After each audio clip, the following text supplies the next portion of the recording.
to this video on the full moon in Capricorn 2024. Liam, at your service. This time of the year, which this will only happen one time of the year, we are brought to our emotional mind into the world of discipline, structure, mastery,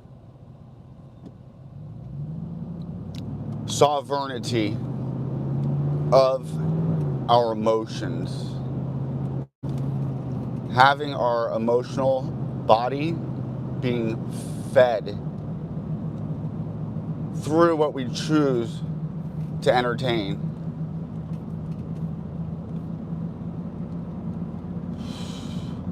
A testing of the emotions, for we are in the season of Cancer. It's the axis of nurturing. Remus and Romulus were fed by a goat. The goat is also the she-goat, or the sea-goat. The she-goat in the cave. The sea-goat because it's in the season of winter associated with water. So Capricorns have that emotional self buried deep underneath a hard earthen surface, because the next layer, the next time frame that the light came into to manifest into Earth is through the filter of Earth, Capricorn, the cardinal Earth sign, the 10th sign of the zodiac, 10 likened to God, the hand of God. Saturn's realm of Saint Joseph in the woodshed, the grand architect Saturn, the furthest limit of our earthly ability to sense and detect. Before we go to Uranus, Neptune, Pluto,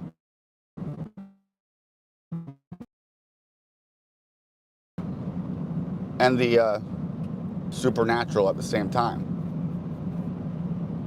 As we go in, we go out. The kingdom of heaven is within, and we create it within, then it becomes without, and vice versa.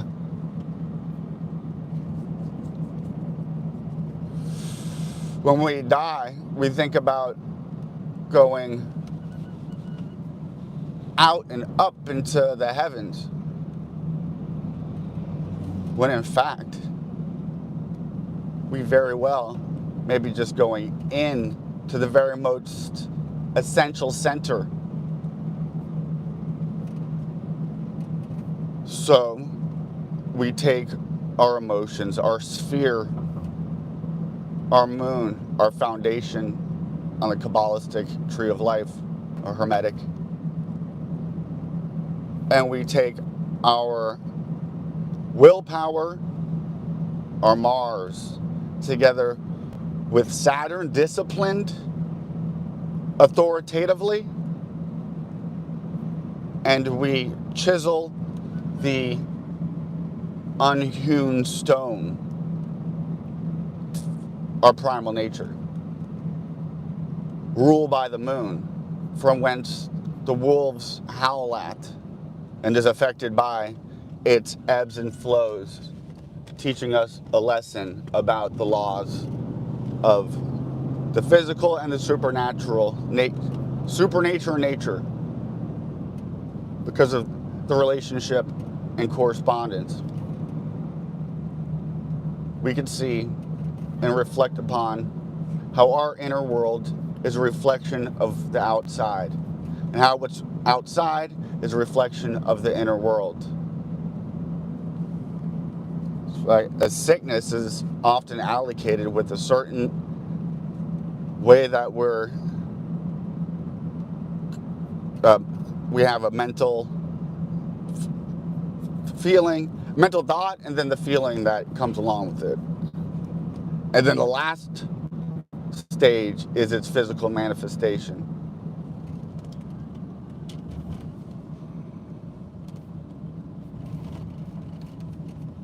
What came first, the mind or the matter? So by putting up boundaries, Saturn limits to how we feel, what we will give emotional time and energy to, there are we constructing a beautiful freaking system to take control over what we feel into. Let us feel into what we want to bring into the earth. That's feeding it that water. So we might be a conduit, a channel, a vessel for the heavenly waters to flow. Let us be a recipient also to the love of the mother, emotional goddess, the great cosmic mother, and ask her to fill our soul with comfort, and then hence our physical goals fashioned by Mother Earth. All the physical things that we can see, are feminine. Now let's bring in good Father God stuff, good fire, good action, good consciousness, good creation, good recreation. Together with God, the Lord of Air, who rides on clouds, who's the great eagle, who is the messenger, who is the intellect, God the Father of air. We bring them together with the fifth of the holy Pentateuch, the Trinity. What if it's five? You got five gods. That's the symbol of the pentagram. The pentagod is the ether, control of the thought, the super thought, the ideal idea. Let us be anchored into that, and then bring them together in the heart space. Our heart crowned with its marriage to the Queen.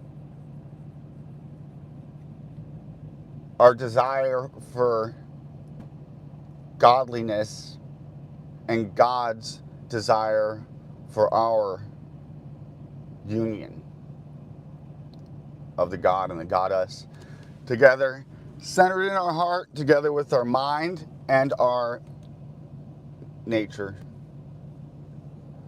From the heart we're anchored. From the heart we're judged on the scale of ma'at, of karma. So let our heart be grounded in the best that our imagination can come up with. The imagination, even though it's in the invisible realm, it's more of the feminine of the invisible attributes of phenomena. Isn't that always the message? We're trying to get to that even place. Back to Eden. Together with Eve. And it starts with, we have to pay attention to the mental part of it.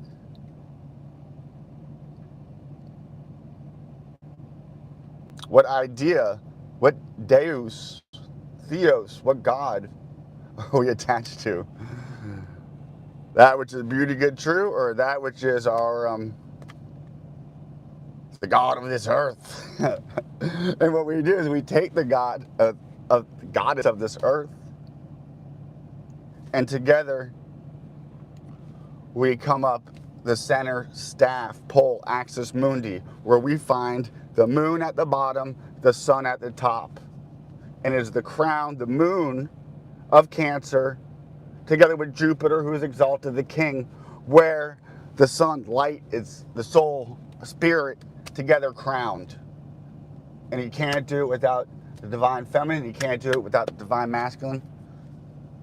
You can't do it without the masculine of nature, without the feminine of nature. Mind, body, earth, soul. Practical stuff. Just let us pay attention to our mind, the emotions that come to it that lead to the actions, these cycles. We could take the sickle of the moon in Capricorn and cut out and carve out and structure a new way to cycle up, to turn the tide, to reach the limit, to start taking more responsibility for our actions and feelings and thoughts, so that ultimately we could be a better version of ourselves. But there's also something about Capricorn that's always looking up and up and up, trying to get up the mountain, and it's never there. Let us also take time to be still in this moment. Active contemplation. The ascended Capricorn, who's got out of its beastly devil card energy, is God the Father. But there's a trial for a labor for every house of the zodiac, a column for every entrance into a new domicile, and a reward for getting through it. We just went through some dark, challenging aspects. Mars conjunct with Uranus, together with the Sun. Well, that Mars-Uranus conjunction in squaring to the Sun. Squaring to where the Moon was in Leo. That tension, together with that Martian, could be violent energy. Uranus, the masses. We have to really break out of getting emotionally manipulated by things. Take sovereignty over that's emotional realm. And the media don't want it. It's not making money off of you if it don't got your attention. I'm speaking to myself. And then what habits in my life are doing that same thing? Boy, I'm addicted. Might as well face it, I'm addicted to love. I'm addicted to many other things besides love. And which kind of love? Yeah, let me be addicted to the highest form of love, which is what, Eros? Love that is unconditional, forgiving, merciful to myself and to others. As without, so within, so may it be.